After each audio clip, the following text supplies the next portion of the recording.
ખેડૂતો માટે જમીન એ માત્ર મિલકત નથી, પરંતુ તેની પેઢીઓની મૂડી છે, જીવનનો આધાર છે અને પરિવારના ભવિષ્યની ગેરંટી છે. પરંતુ જ્યારે વિકાસના નામે એ જ જમીનમાં ખેડૂતોની સંમતિ વિના વિશાળ વીજ લાઇનના જે ટાવરો છે તેને ઊભા કરી દેવામાં આવે, પૂરતું વળતર ન મળે અને રજૂઆત છતાં જવાબ ન મળે, ત્યારે વિરોધ થવો એ અનિવાર્ય બની જાય છે.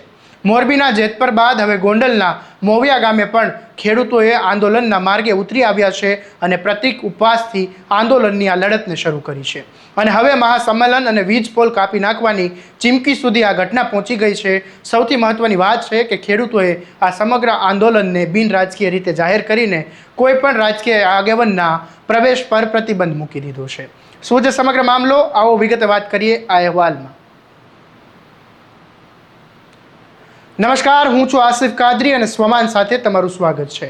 રાજકોટ જિલ્લાના ગોંડલ તાલુકાના મોવિયા ગામે ખેડૂતોએ હવે હેવી હાઈ ટ્રાન્સમિશનની જે વીજ લાઇન છે તેના ટાવરના મુદ્દે ખુલ્લા વિરોધ પર ઉતરી આવ્યા છે અને ગામમાં ઉપવાસની છાવણી શરૂ કરી દેવામાં આવી છે, જ્યાં ખેડૂતોનો પ્રતિક ઉપવાસ આંદોલન કરીને સરકાર અને વીજ કંપનીઓની સામે પોતાનો વિરોધ વ્યક્ત કરી રહ્યા છે.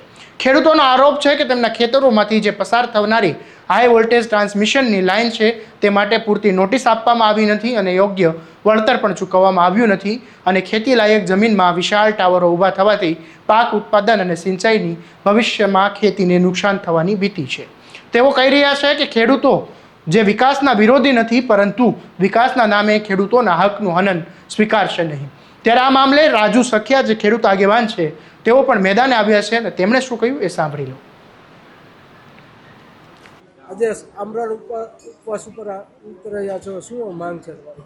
અમારી આજની એ માંગ છે કે Gujarat transmission energy corporation limited દ્વારા એક ઘેલા સોમનાથ લાઇન જાય છે જે કાલાવડથી પસાર થાય છે, ખંડેરા કાલાવડથી અને ઘેલા સોમનાથ સુધી લાઇન જાય છે. અને એ લાઇનની અંદર જે વીજ પોલો અને વીજ તાર આવે છે, એ વીજ પોલ અને વીજ તારની અંદર જે નાખવાના છે ખેડૂતોના ખેતરની અંદર, એની અંદર યોગ્ય વળતર બાબતે કોઈ સ્પષ્ટતા કરી નથી.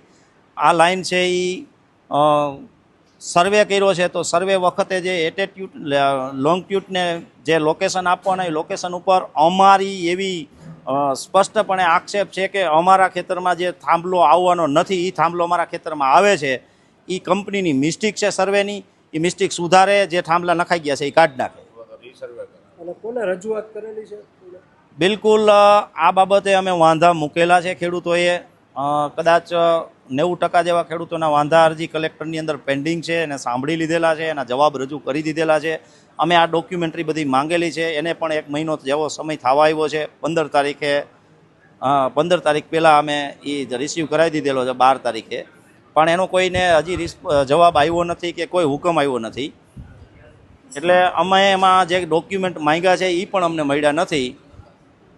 એટલે એની અંદર અમે સ્પષ્ટ માંગણી કરેલી છે કે ભાઈ જે સર્વે કર્યો છે એના ટોટલ કાગળો અમને આપવા જોઈએ અને જે તમે અમારા ખેતરમાં નાખવાના છો એનું વળતર જે પર સ્ક્વેર મીટરે કેટલું આપવાના છો એ કહેવું જોઈએ.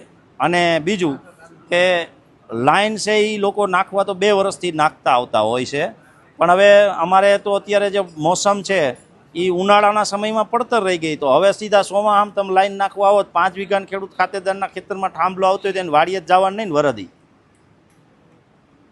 સમયે જો ખેડૂત ખેતી નહીં કરે, બીજ બિયારણ ખાતર નહીં વાવે, તો એ 12 મહિનામાં કાઢી શું લેશે? એટલે અમે સ્પષ્ટ કહીએ છીએ કે તમે અગાઉથી અમને લેખિતમાં આપો કે હવે અમે તમારા ખરીફ પાકની અંદર પ્રવેશ કરવાના છીએ, થાંભલો નાખવા અને તાર નાખવા માટે, તો અમે તમને પર સ્ક્વેર મીટરે મગફળી વાવી હોય તો કપાસ વાવી હોય તો જે અમે મોલ વાવ્યો હોય એનું આટલા ટકા સ્ક્વેર મીટરે વળતર આપો, એ પહેલાં લેખિત આપો, પછી આવો. એ અમારી માંગ છે.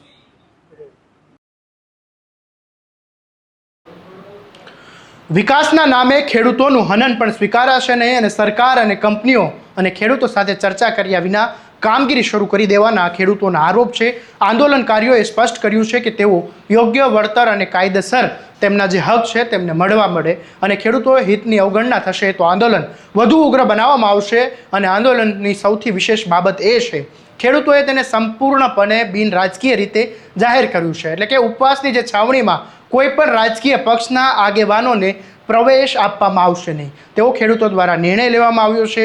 ખેડૂતોનું કહેવું છે કે આ લડત એ કોઈ પક્ષ માટે નહીં પરંતુ જમીન અને અન્નદાતાના અધિકાર માટે છે. તેથી આંદોલનને રાજકીય રંગ આપવાનો કોઈ પ્રયાસ સ્વીકારવામાં આવશે નહીં. અને ત્યારે આ મામલે ખેડૂતોનું શું કહેવું છે એ પણ સાંભળી લો. જય જવાન જય કિસાન. હવે આ ઝટકા લાઈન નીકળી છે એમાં અમારે ખેડૂને શું કરવાનું છે.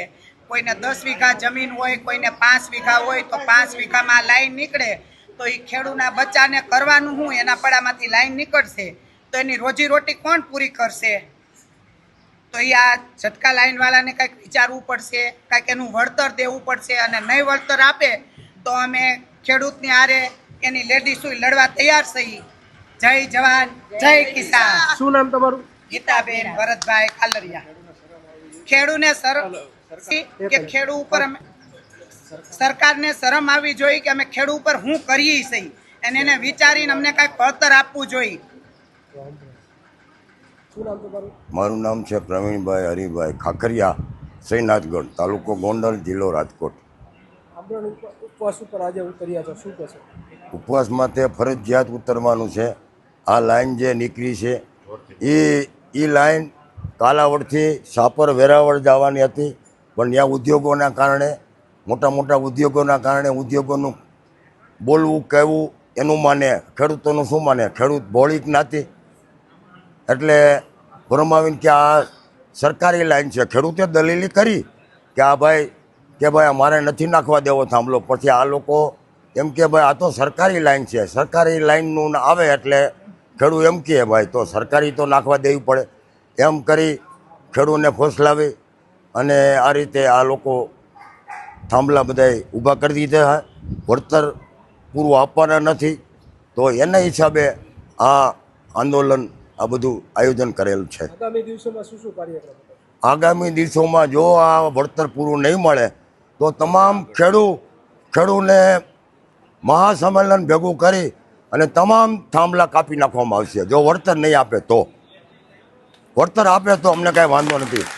એક પોલ દીઠ 2 કરોડ રૂપિયા અને 50,000 રૂપિયા ભાડું, મહિને 50,000 રૂપિયા ભાડું અને એક પોલે 2 કરોડ રૂપિયા જો નહીં આપે તો મહાસંમેલન કરી અને તમામ થાંભલા કટરથી કાપી નાખવાના. આવી રીતનું આ ખેડૂતનું આયોજન છે. ખેડૂત છે એ જગતનો તાજ છે. The father farm of the world, the father farm of the world. ખેડૂત છે એ જગતનો તાજ છે, જગતનો પિતા છે. એની આ દશા આ ખેડૂતને આ રીતે ભોળવીને આમ કરે છે. એને ખબર નથી ખેડૂત શું છે.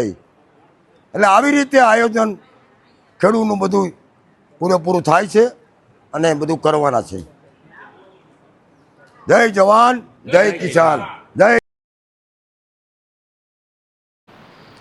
ખેડૂતોએ સરકારને સ્પષ્ટ ચેતવણી આપી છે કે જો યોગ્ય વળતર અને તેમની જે માંગણીઓ છે તેમનો હકારાત્મક નિર્ણય નહીં લેવાય તો આગામી દિવસોમાં વિશાળ ખેડૂત મહાસંમેલન બોલાવવામાં આવશે. જરૂર પડશે તો વીજ પોલ કાપવા જેવા આક્રમક કાર્યક્રમ હાથ ધરવામાં આવશે તેવી ખેડૂતોએ ચીમકી ઉચ્ચારી છે.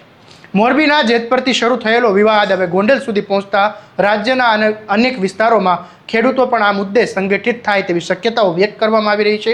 આ મામલે ખેડૂત આગેવાન રાજુ સખિયા પણ મેદાને આવ્યા હતા ને તેમણે આપણે આગળ જોયું એ પ્રમાણે વાત કરી હતી. અને હવે આ જે ગોંડલનું મોવિયા ગામથી જે શરૂ થયેલું આંદોલન છે એ માત્ર હવે એક ગામ પૂરતું નહીં, એક તાલુકાના પ્રશ્ન નથી રહ્યો. આ જે છે ખેડૂતોના હક અને જમીન અને વળતર અને વિકાસ વચ્ચેના સંતુલનની એક કડી બની રહી છે.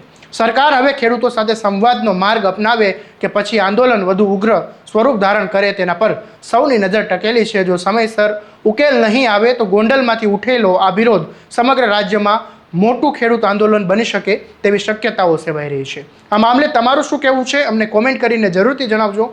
અને આવા જ દરેક અપડેટ માટે તમારા સ્વમાનને સબસ્ક્રાઇબ કરી દેજો અને આ વિડીયોને શેર કરવાનું ભૂલતા નહીં. નમસ્કાર.